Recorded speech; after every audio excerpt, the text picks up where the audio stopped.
প্রিয় ছাত্রছাত্রী 4.1 প্রশ্ন 12 দেখো আমরা এটার সমাধান করি। এটা গুণ অঙ্ক, এটা সবাই পারবা, সহজ অঙ্ক। আমরা এত দিন করছি হলো পাশাপাশি গুণ, এবার আমরা উপরে নিচে গুণ করব। এই মানটা আমরা বসাইলাম x³ - y³ প্লাস 3xyz, আর এটারে আমরা নিচে বসাবো, নিচে বসাই গুণ করব। যদি আমরা নিচে বসি x, দেখো x পাওয়ার 4 আর এখানে ওয়াইটা বসাই দিলাম, ঠিক আছে। এটারে আমরা গুণ চিহ্ন দিয়ে দেবো।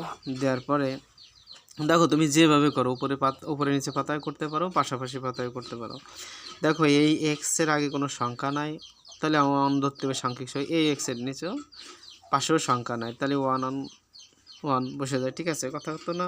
দেখো x³ আর x পাওয়ার 4 গুণ করলে কত হবে?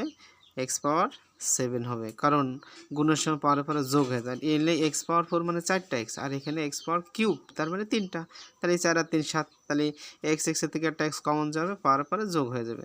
দেখো এই প্লাস এই মাইনাস, প্লাস মাইনাসে মাইনাস, x³ এইখানে নাই, তাহলে আমরা x পাওয়ার 4 সরি x³ না x পাওয়ার 4 আমরা বসা দিলাম। আর এই y³ আছে আর এখানে একটা y আছে, গুণ করে দিলে কি y পাওয়ার 4 হয়ে যায়। তাহলে x পাওয়ার 4 y পাওয়ার 4 প্লাসে প্লাসে প্লাস।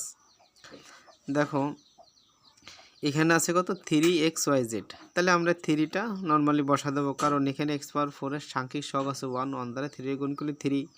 এখানে একটা x আছে না, x পাওয়ার 4 আছে, তাহলে x পাওয়ার 5 আমরা লিখতে পারি।